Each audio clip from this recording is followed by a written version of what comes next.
when I went through a very trying time while working, I mean, a very toxic culture, the money wasn't enough to save me. It really made me doubt myself. I had so much, like I was earning, but at the same time I had so much self-doubt. It wasn't worth it? It wasn't worth it. It's funny that the money wasn't worth it. I didn't even have time. So the funny thing is that I had so much money, I didn't have time or peace of mind to enjoy it. I just had the money there. The only thing I could do was eat, and that was it.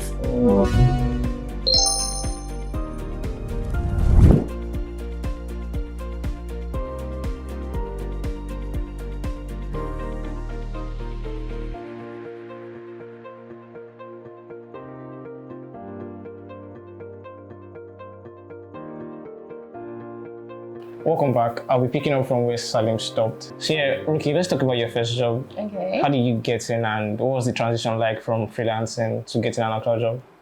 Okay, so getting my first job was actually like, it came in such a weird way. I can't remember exactly how I applied for the job. I just know that I got a call one very hot afternoon in this Unilag hostel, and someone said, "Oh, hi Ricky, we got your application. We'd like to speak to you." Blah blah blah.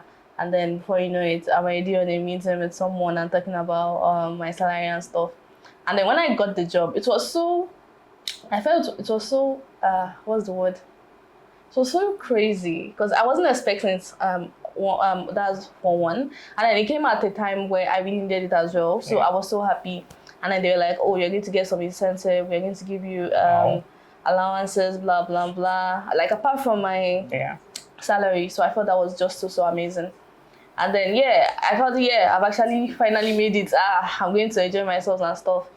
And then, I feel like from that point on, I think I should even have noticed from my first experience with one of the co-workers, and it just, the way I was spoken to wasn't as great. But actually, I'm like, oh, maybe because this is my first job and I don't understand how, companies run. So maybe that's what it is.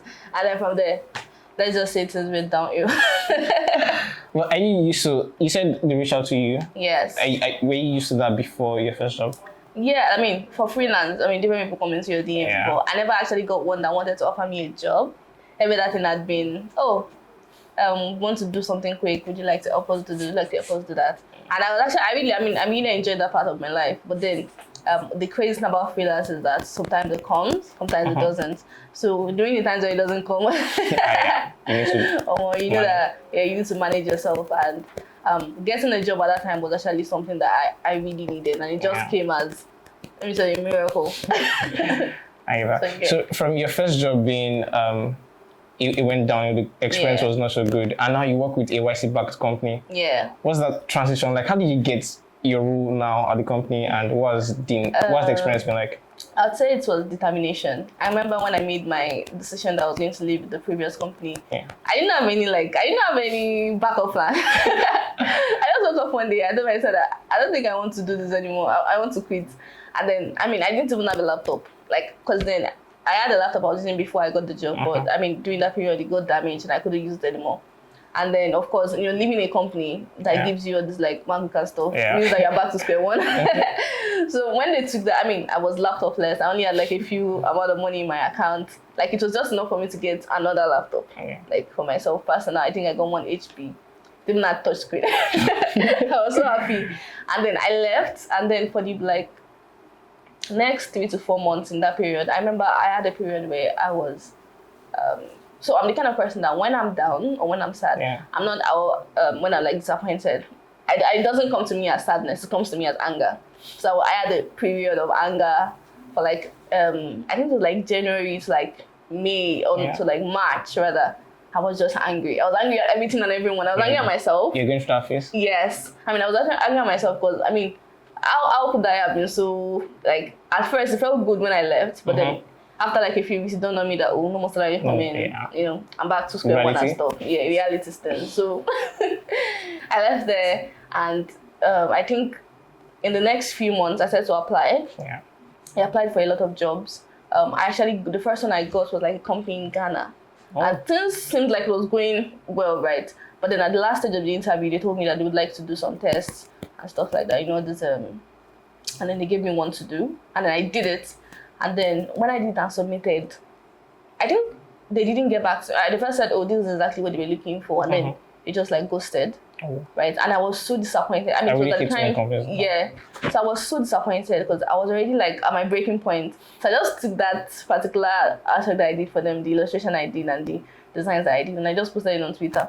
And I was like, oh, I mean, I just said my mind, and it blew up. Wow. I was so shocked. Putting yourself out there. Like, I was so shocked. I mean, that was like one of the first times when what I did actually went that far. I mean, I got so many attention from different people. Like, oh my God, this is so good. How could they not accept this? I mean, you should have been accepted. And then the current owner of the company I'm working at right now sent me a DM and said, reach out to you again. Yes, like, it's so crazy. Like a master of people getting people. I know, right? So he reached out and said, oh, are you available for an interview? And like, when he said, right now, I'm like, now? And the funny thing is that this particular day, I was in lab. I was having a lab. Wow. Life of a student. Like, I was in lab. And then this person was like, I mean, I wanted to say, oh, can we reschedule? But my mind just told me, you know, let's just do this. So I told the lab attendant that, oh, sir, I need to go to the bathroom. Oh, I'm not feeling well. My stomach is spinning. Yeah, so I said, realize sometimes. Yes, and then I had my course, was a course rep also vouch for me. That, I mean, I'm not going to run away. So I stepped out of the lab, and then I found an empty class. A friend of mine actually helped to find me an empty class, and I sat there and I had the interview, and I mean, the rest was history. I got the job, and so far I feel like this is the best job I've ever worked at. Yeah, but like for people that would want more people to reach out to them, because reaching out to you is easier than you applying directly. Yes. Like, what tips do you have for anyone that wants people get more people to reach out to them? Okay, so I should say this because I'm the kind of person that also struggle with self-doubt. Yeah. Be good. Be a good person. Not like be a good person. Be good at what you do. Oh, your work. Okay. You need to be good at what you do, because what I realized after like period of working is that referrals go a long way. Yeah. When your work is very good, sometimes you get to not go through the rigorous process of being employed. I mean, I applied to so many companies. I sent so many applications, and I just getting rejected. And then it just took me posting my work publicly for me to actually get the job that I want. So be very good at what you do. And number two, don't be afraid to share your work.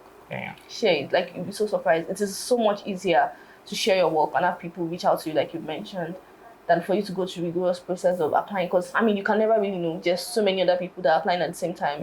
But when you put yourself out there, you give yourself a chance to stand out.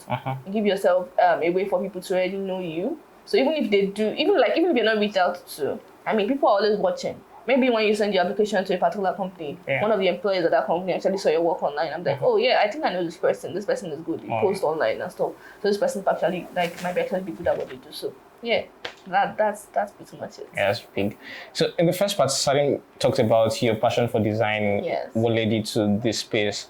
Well, a big part of Rookie is not just the design. You're big on fashion, and no one can say you're not inspired about fashion. I mean, you've been in this space for years now. Yes. What does fashion mean to you? What inspired you? Okay, I'll say fashion means like everything to me. I've always been very, very interested in clothes. I'll say clothes, like I've always been interested. And I got to a particular point in my life, I think when I was in year one. I mean, I was seeing too many things were coming in Nigeria at the time. There were so many things coming in with streetwear and stuff, and I was just so fascinated, like, wow, so people could dress like this, oh, this looks good. And one thing I did not see at the time was representation. As a Muslim girl, there are some particular type of outfit that I can wear, I cannot wear because of like religious standards and stuff. So I wanted to create clothes that I could wear, right? And it was just so funny that in creating those, I found people who also wanted the same, like it not even cut across just my religious standing or my personal preferences for clothing. I found that other people were also interested as well. So, and one thing I found working in the aspect of fashion, because I primarily try to focus on streetwear and then some other like parts of fashion. And what I realized is that fashion, right? There's a particular type of, I don't know how to put it, but there's a form of empowerment that comes in with it. and being able to do that. Yes, how you look, how you dress. And then, yeah, that pretty much started it for me. And currently, being able to work in fashion. So I won't say I'm even working in fashion. It's more like me taking on a particular role. I say, oh, okay, there's little documentation about the fashion scene here in Nigeria. Because at the time, when I got into like trying to create stuff, what I would wear and stuff, most of the things I was saying was from the abroad. Okay. So many things. So you just saw inspiration and you recreated it for yourself. I recreated it.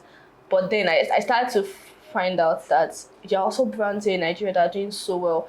However, there's like so little documentation about what they do. Like there's no story about them. Yes, there's no story about them. Even they themselves weren't exactly like putting out their story, putting out exactly what they are working on. And I wanted to be able to create an archive. Yeah. Right. So I did just that and started a Instagram page, talk about fashion. Yeah. I do some styling as well. And yeah, it's been really great so far.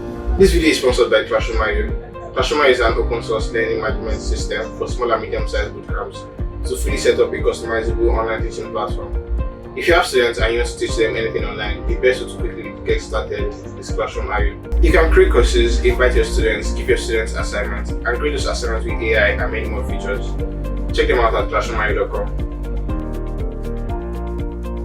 Yeah, so before we get to like you telling stories about fashion space, I think 2020 you started a fashion brand, Designer. Yes. Let's talk about Designer. What was your biggest lesson from Designer and what was the experience like?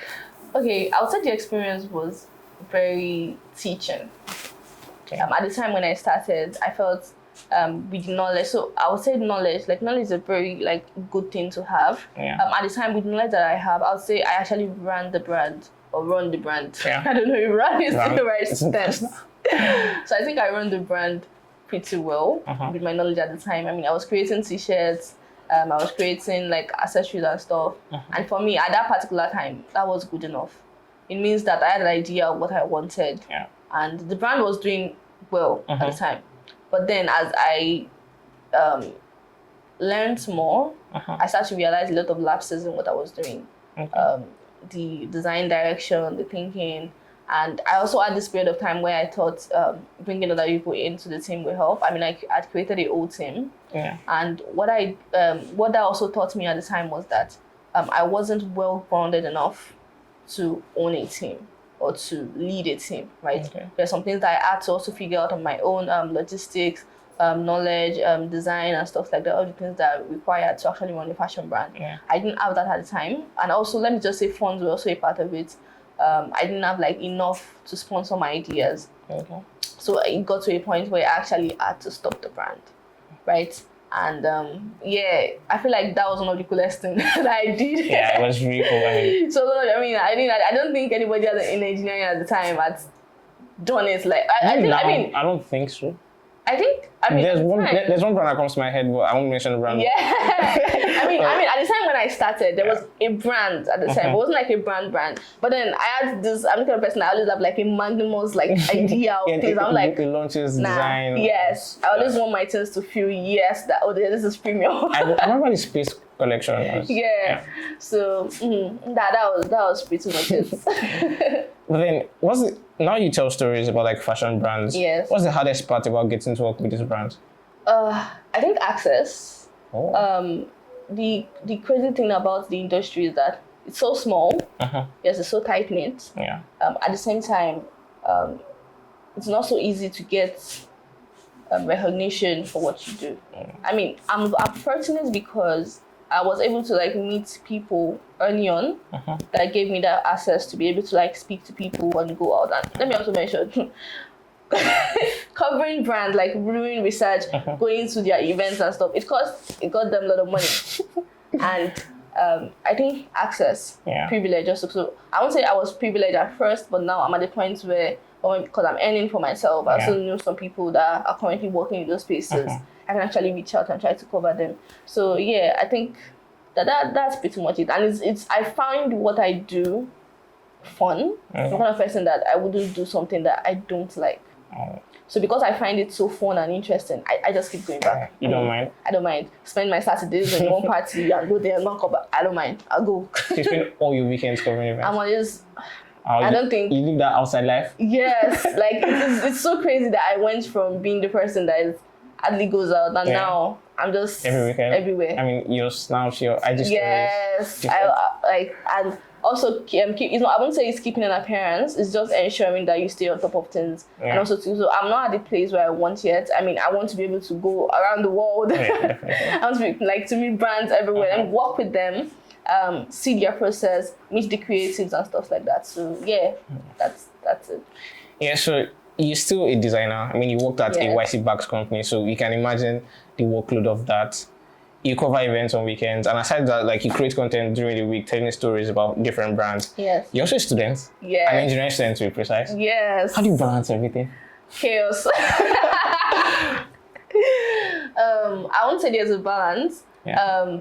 So what I've done is I've decided to create a baseline for myself. To be honest, since so far, I won't say I'm a great student. I'm not a great student. I'm the student that comes to class sometimes and then stop class. Yes. I'm not the best type. Not as much as I would like. Yeah. I mean, there's always room for excellence and stuff. But because I've busied myself with so many other things, like you can only imagine. And then working as well. Yeah. I'm grateful for where I work. As I said, the work culture is so great. They allow me to be myself. They allow me to also try to pursue things. Yeah. So that really helped me as well. And also having great and amazing people around me. I mean, very important. That's where the balance is. Having people that can help you. I remember when it's time for my exams, I know that I have friends that I could go to that would run over things. No matter how dire or how last minute it is, I know there's someone I can run to that can help me. For work, I mean, I also do my best on that as well. I mean, and I also say that I pride myself in my work. Yeah. Because I have such experience working freelance and then maybe to working full-time in a role. Yeah. Kind of have like an idea of what time management is. I don't think it has ever been a part of my teenage to adult years that I've not been working. I have always had something else that I was doing. So it kind of gives me, it kind of conditioned me to have to do things as fast as possible, think fast, do fast and stuff like that. So yeah, that's it. Yeah, so time management's been so important. What hack do you have for time management? So what I do is that I have a to-do list. Okay. Although I don't follow it, but then I'm this kind of person that I believe that there's a particular time of the day where I'm just, I'm not doing. No how. So what I do is, ideally, I do my work in the morning. I don't like, so what I do is I do my work night to morning. Oh. The craziest thing is that. You're a night person? Yeah, so I'm a night person, for example. So let me explain. Okay. Ideally, I'll start my work around 8 p.m. The reason why is because from 8 p.m. I usually don't have any other engagement outside. Like there's nothing I want to take. You can't even bring me out. I won't go out. And this is on weekdays. So from that 8 p.m. in my space, I just bring in my laptop and I start to work. Like if I have like work to do from the office, I work on it.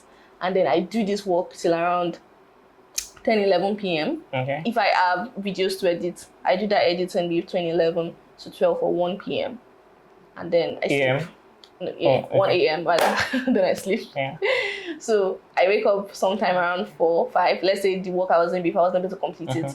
So I wake up and I work on that as well. And then I try to also document the things that need to be done for the next day. If there's books to read or class, just know I'm doing that assignment that morning. I'm doing that reading that morning. And let me just say, maybe I'm thankful for the kind of person that I am.